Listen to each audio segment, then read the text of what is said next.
Olá, bem-vindos a mais um vídeo aqui no canal Ricardo de Paris. Eu sou o Ricardo e hoje temos mais um capítulo do livro Geografia de Dona Benta de Monteiro Lobato. Mas antes, curta o vídeo. E se for a primeira vez aqui, inscreva-se e acione o sininho para receber as notificações. Já curtiu? Já se inscreveu? Já acionou o sininho? Então, vamos para a história. Capítulo 24. Mar Vermelho e África. Aqui a ilustração. A região do Arábia Saudita, Oceano Índico, Egito, Irã, ou seja, o Oriente Médio. O Brig tinha recebido ordem de aportar em Bombaim, que é uma das grandes cidades da Índia a leste. Mas um radiograma captado por Pedrinho informou-os de que a peste bubônica irrompera lá em certo bairro. Dona Benta não quis histórias. Apesar de saber que a higiene anglo-indiana está hoje habilitada a não deixar que essa peste faça os estragos que costumava fazer, deu ordens a Quindim para passar de largo. Em vista disso, o Brig pôs-se de rumo ao Mar Vermelho. No Golfo de Aden, Dona Benta falou: "Estamos num ponto muito interessante do globo. A leste temos a Ásia e a oeste a África. Este Mar Vermelho, que nada tem de vermelho, não passava de um golfo. Um golfo especial diferente dos outros, ligado ao Mar da Arábia pelo Estreito de Bab al-Mandeb, para o qual vamos caminhando. Separava-se do mar Mediterrâneo lá ao norte pelo Istmo de Suez, faixa de ligação entre a Ásia e a África. Um dia, o homem resolveu cortar esse istmo como fez mais tarde com o istmo do Panamá. E cortou. Esta obra, chamada Canal de Suez, foi dirigida pelo mesmo Fernando de Lesseps, que não teve sorte no Canal do Panamá. O Canal de Suez, então, pertence aos franceses? Não, meu filho, os ingleses acharam um jeito de ficar com ele. Como? Comprando metade das ações da companhia dona do canal, de modo que praticamente são os senhores dessa passagem. Os ingleses adotaram a hábil política das portas. Onde há uma porta de entrada ou saída, lá aparece o inglês para apossar-se dela. Sabem que o dono da porta acaba dono da casa. Ou pelo menos só deixa entrar na casa quem ele quer. No Brasil fizeram isso com a estrada de ferro entre São Paulo e Santos. Santos é a porta de saída? Pois vamos construir esta entrada para termos na mão a chave da porta paulista. Hoje, nada sai nem entra em São Paulo sem dar lucro aos ingleses. No Mediterrâneo, a porta de entrada era Gibraltar, uma terra da Espanha. O inglês deu certo. Gibraltar era dele. A França abriu essa porta de Suez? Muito bem. Tiramos da França e a porta de Suez. Ah, os ingleses. Ninguém nos bate nisso de enxergar longe. Entre os livros comprados em Melbourne por Dona Benta, vinha um de Rudyard Kipling, The Jungle Book, cuja leitura interessava vivamente os meninos. Era a história de Mowgli, o menino lobo de Kaa, a serpente profundamente sábia, de Bagheera, a elástica pantera negra, de Baloo, o urso que ensinava a Mowgli a lei das jungle. Os meninos liam e reliam esse livro com o maior encanto. Todas as cenas se passavam na Índia. Você já leu esse livro? Se você já é ou foi escoteiro, você deve conhecer a história da jungle. Se você souber por que os lobinhos se chamam lobinhos, coloque nos comentários aqui embaixo. Quero ver quem é o primeiro a acertar. Quem é esse Kipling que sabe tanto das coisas indianas, vovó? Perguntou Pedrinho.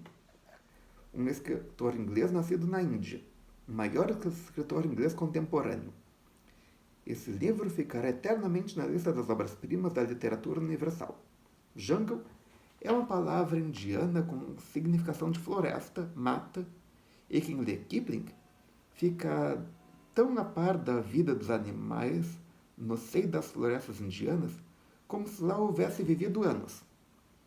A pressa de acabar com a nossa viagem nos impediu de descer na Índia, e também aquela notícia da peste. Mas com a leitura de Kipling, vocês estarão compensados. Depois de lê-lo bem e bem digeri-lo, Pedrinho poderá falar da Índia como se fosse um moglezinho. E realmente foi assim. De tanto ler Kipling, Pedrinho acabou mestre em coisas indianas. O calor ia se tornando sufocante. Tia Anastácia não parava mais na cozinha. Tantas vezes era obrigada a subir ao trombadilho com a bandeja de esquema pai. Quindim, esse regalava-se. Além disso, andava excitado de focinho sempre para o ar farejando. É que estamos na costa da África, disse Dona Benta. Com o instinto maravilhoso de todos os animais selvagens, Quindim já percebeu a proximidade de sua terra natal. Perigoso isso. Se ancorarmos em algum porto africano, é muito possível que ele deserte, fuja. Pedrinho aborreceu-se. Desejava imenso descer na África para caçar leões e hipopótamos, mas não desejava perder o Quindim. Como conciliar os dois desejos? O amor a Quindim, que já era membro da família, venceu afinal. E com grande dor de coração, o menino desistiu de pisar em plagas africanas. Que pena, vovó. Por causa da nostalgia ali do raio da tripulação, temos de ver a África pelo óculo. Tanto que eu queria caçar um leão do Uganda. Meu filho, o que não tem remédio, remediado está. Respondeu Dona Benta. Vou aproveitar a travessia do Mar Vermelho para mostrar a vocês a África e esta zona intermediária entre a Ásia e a Europa, que do ponto de vista histórico é a mais interessante parte do mundo. Por quê? Por mil coisas?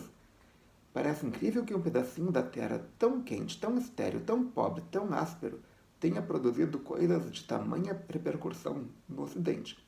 Basta dizer que as duas maiores religiões do mundo moderno, o cristianismo e o islamismo, aqui se incubaram, nas areias quentes desses desertos. E ali, do outro lado do Mar Vermelho, foi onde se desenvolveu a maior civilização antiga que a história conhece, depois da chinesa. A egípcia, a civilização egípcia, sei. Isso mesmo, Egito. Arábia, Pérsia, Palestina, Turquia. Como tais nomes nos são familiares. E, no entanto, a terra é essa aridez que vocês estão vendo e esse calor.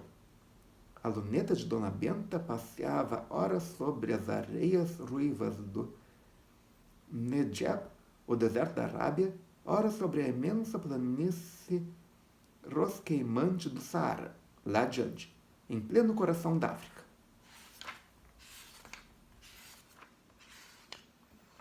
Ora, vejam, disse ela, são pedaços de uma coisa só, apenas com interrupções. Ao Saara, que vem quase da costa atlântica, atravessa a África toda de oeste a leste, interrompido por aquelas montanhas de Tibesti e Tumo. Continuava depois formando o deserto da Líbia, que fica metade na Líbia, metade no Egito. E em seguida novamente interrompido pelo Vale do Nilo, e por esse Mar Vermelho, para renascer já na Ásia, no deserto da Arábia. E acaba lá. Não sei, meu filho. Olhe, depois do deserto da Arábia, vem aquela grande interrupção causada pelas montanhas do teto do mundo. Lá adiante na Mongólia, ao norte da China, aparece outra vez o areal do deserto de Gobi. Lá sim, parece que o Saara termina. Os meninos convenceram-se de que realmente era isso. Todas essas terras, continuou Dona Benta, já foram uma terra só. A separação entre a Europa e a Ásia e a África tem a aparência de não ser coisa muito remota. O estudo comparativo da fauna e da flora dos três continentes prova a ligação em que já estiveram. Esse Mar Vermelho, por exemplo, é rasíssimo. Com certeza foi um lago que acabou virando mar pela ruptura do Bab el-Mandeb. A bicharada africana que vimos nas terras da Oceania e da Índia também mostra a ligação de outrora. A parte do grande continente geral, que não foi tragada pelo oceano e que chamamos África, constitui hoje um continente ainda mais azarado que a Austrália, geograficamente falando. Por causa dos coelhos? Perguntou Emília.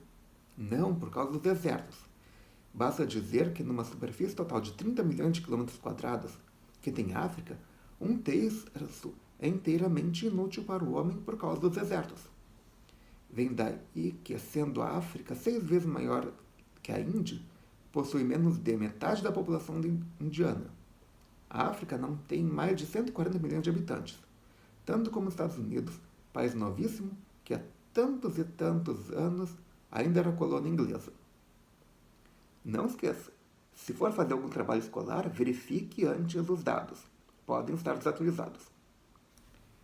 Esse infeliz continente é habitado ao norte por povos da raça amítica e semítica, de pele escura e cabelos lisos. No centro e no sul, pelos negros, gente de pele preta como carvão e cabelo pichain. A terra de tia Anastácia, vovó. Só por isso eu tenho uma grande simpatia pela terra africana. Aqui tem mais uma ilustração.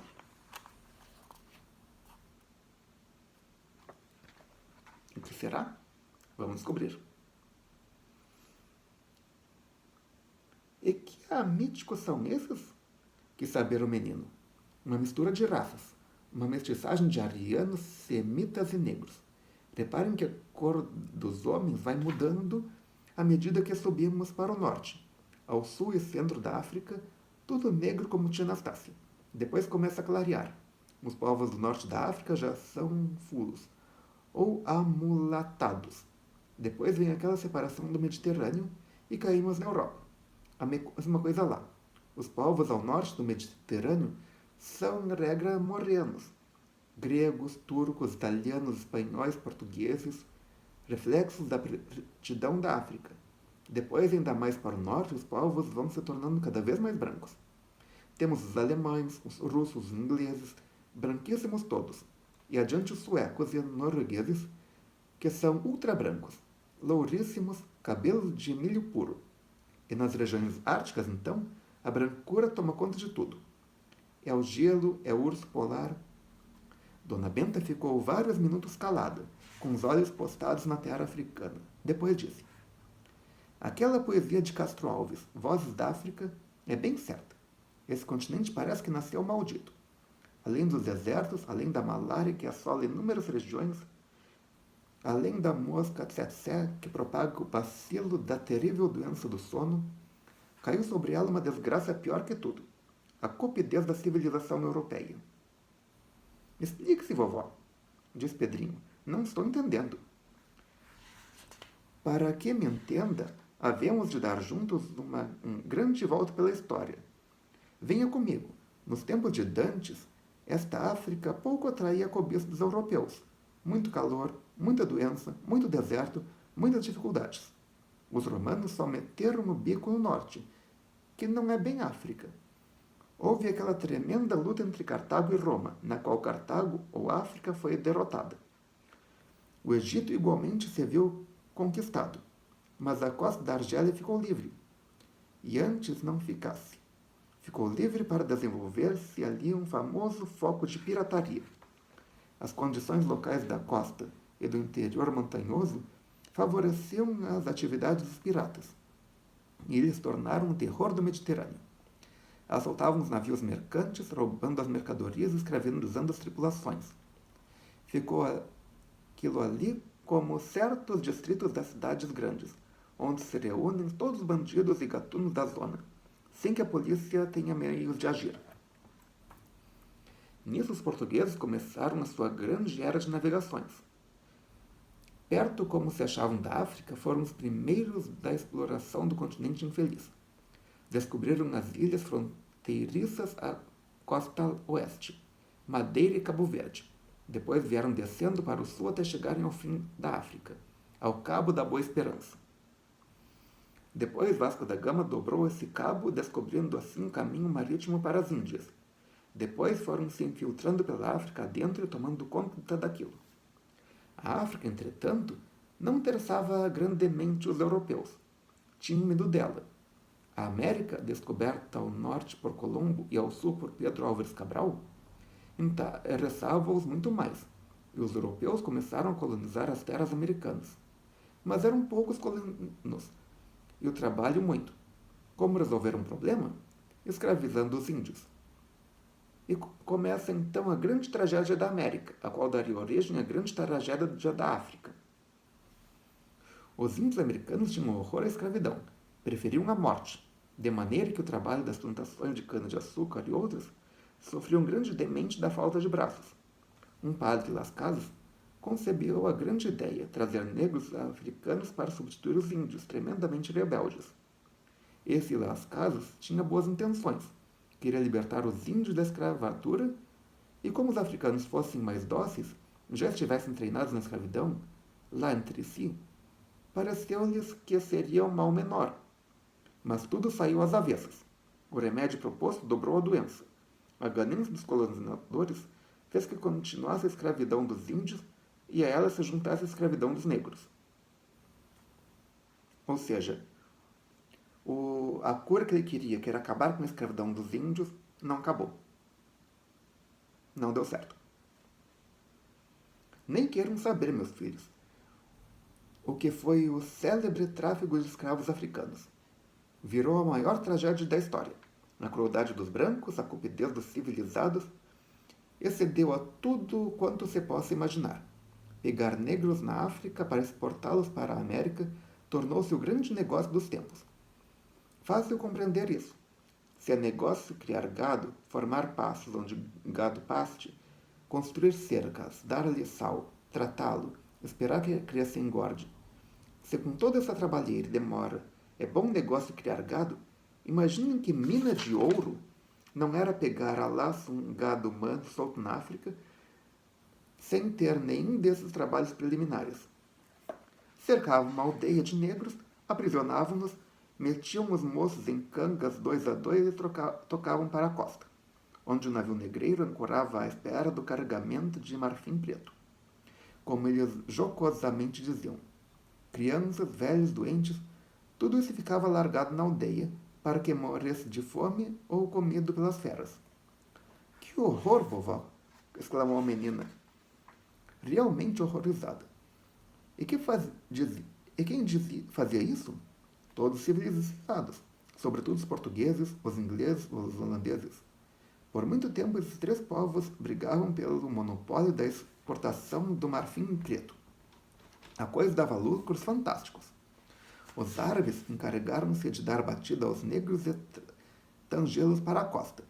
Os civilizados, então, com seus navios negreiros, vinham pegar o carregamento. Ou seja, quem capturava os negros eram os árabes. Isso a história não conta mais. A mortandade era enorme. Só nessa caminhada para a costa já pereciam muitíssimos. Às vezes, num lote de 100.000, só ficavam vivos 20.000. A mortandade continuava a bordo, e eram metidos nos imundos porões desses navios como sardinhas em lata, apinhados a granel. E assim se desenrolava toda a longa viagem para a América. Não tinha conta o número dos que pereciam. Os sobreviventes eram vendidos por um bom dinheiro aos plantadores de cana-de-açúcar e café. Tia Anastácia conta que a mãe dela veio da África de um lugar chamado Angola, lembrou o Narizinho. Também conta que foi escrava sua quando moça, vovó. Pois foi, confirmou Dona Benta. Foi minha escrava sim. Meu marido, que Deus haja, comprou-a por 2,5 contos. Lembro-me muito bem. Mas uma das causas do despovoamento da África era essa. Calculam certos estudiosos que mais de 2 milhões de negros eram arrancados das suas aldeias anualmente. Imaginem. Ora, dizimados desse modo pela ganância da civilização europeia, destruídos pela malária e pela doença do sono, como podia crescer a população do continente infeliz? E como acabou isso? A tragédia foi tamanha que o coração dos civilizados foi amolecendo. O clamor contra aquilo fez-se enorme. Por fim, a Inglaterra tomou a dianteira, promulgando leis terríveis contra o negócio. Chegou mesmo a mandar seus navios perseguir nos mares os navios negreiros. Chegou mesmo a mandar seus navios perseguir nos mares os navios negreiros. E sabe o que os navios negreiros camuflados faziam ao perceberem ao longe um navio inglês? Escancaravam um alçapão para que toda a carga de marfim preto fosse tragada pelo oceano. De modo que, quando o navio inglês acostava e o capitão vinha dar a busca, nem a catinga dos negros aparecia. Que horror, vovó! Que bicho malvado é o homem! Pois bem, mudamos de assunto. A tragédia foi longa, mas passou. Os países da América foram libertando seus escravos. Primeiro este, depois aquele, a Argentina libertou-os em 1813. Foi dos primeiros, e por isso está agora gozando a recompensa. O México libertou-os em 1829, os Estados Unidos em 1863 e o Brasil em 1888. Por último, hein? Que vergonha para nós, comentou o menino. Sim, fomos o último povo do mundo a libertar os escravos. Realmente essa demora em nada nos honra. O Brig já estava com um canal de Suez à vista. Dona Benta continuou. Pois a África, meus filhos, não fez pouca coisa senão pagar o crime de ser mais atrasada que a Europa. Depois que se acabaram as terras conquistáveis da África e da Oceania, os europeus deram-se por cima como urubus na carniça. Os portugueses ocuparam Angola, a Guiné Portuguesa e Moçambique, onde há um bom porto, Lourenço Marquês. Os ingleses pegaram um Colosso. Pegaram todo o sul, que é a melhor parte como clima, além de riquíssima em diamantes, formando a União Sul-Africana.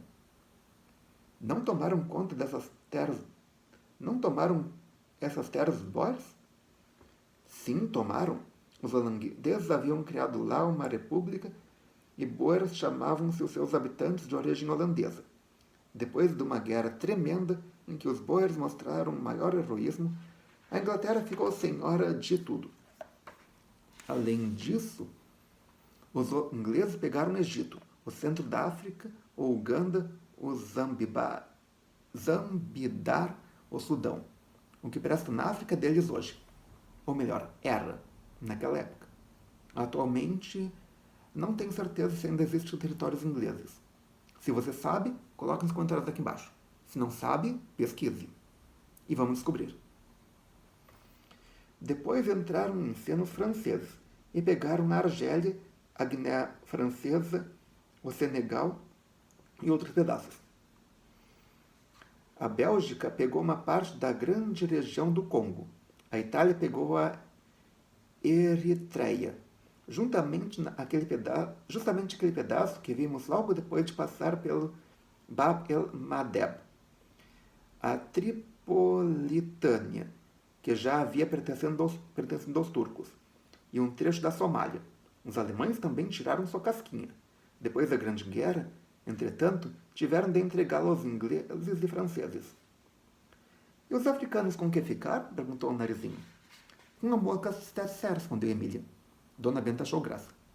Sim, ficaram com essa mosca e a honra de serem explorados pelos povos da mais alta civilização do mundo ocidental. Devem estar satisfeitos. Livres na África, só existem hoje duas nações. A República da Libéria, formada em 1820, para benefício dos negros africanos libertos. Formada por quem? Pelos próprios americanos, na esperança de que todos os negros dos Estados Unidos se mudassem para lá. Mas não se mudaram. Os 2 milhões de habitantes com que conta a Libéria são, na maioria, africanos legítimos. Tem um territóriozinho de 124 mil km², capital Monróvia, nome dado em homenagem a um presidente americano chamado Monroe. Cidadinha de 6.000 a 7.000 almas. Isso naquela época. Hoje não sei como é que tá. Verifique, se quiser, antes de botar na prova. E a outra? A outra nação livre é a Abissínia, que forma um prolongamento da Eritreia. Um país curiosíssimo e relativamente civilizado, mas a coitada da Abissínia também não se sente segura. Os italianos já fizeram uma tentativa para engoli-la. Fracassaram. Hoje estão se preparando para um novo bote. Uma nota do editor. Entre a primeira e a segunda edição desse livro, lá se foi a Abissínia para o Papo da Itália. Entre a segunda e a terceira foi regurgitada. Por que não assaltaram também a Libéria? Aí, no caso, fia mais fino. A Libéria conta com o apoio dos Estados Unidos, e os europeus só arrancam diante dos fracos. Se o povo é forte, como os americanos ou japoneses, eles desconversam. O mundo é assim, meus filhos. Ai dos fracos. Ai de quem é pequenino. Isso não, protestou Emília. Eu sou pequenina e ninguém ainda me conquistou.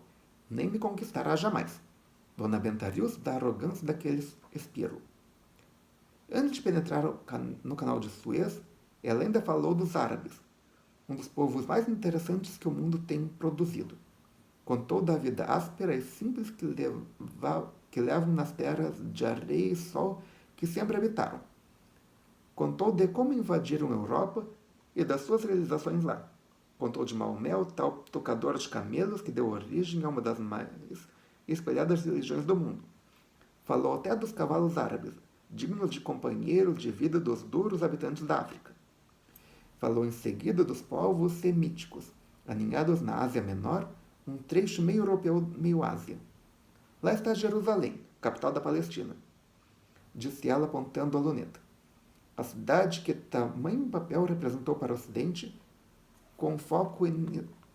como ser o foco inicial do cristianismo. Mas isso vocês já sabem, já contei tudo na história do mundo. Você lembra? Se não lembra, verifique nos vídeos antigos. Falou também dos turcos, outro povo que exerceu grande ação na Europa. Depois falou de Verdi. Isso quando já iam entrando no canal de Suez. Verdi era o grande compositor musical da Itália naquele tempo.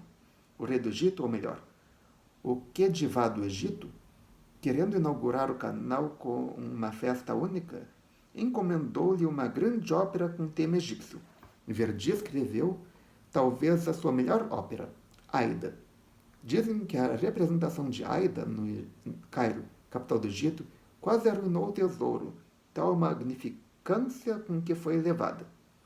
E desde então a célebre marcha da Aida ficou sendo o hino nacional egípcio.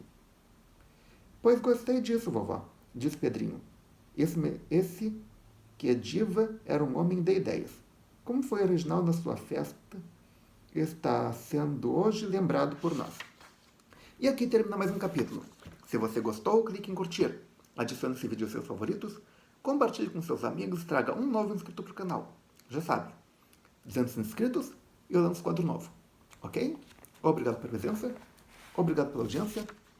Até amanhã com mais um capítulo, o Mediterrâneo e melhor possível.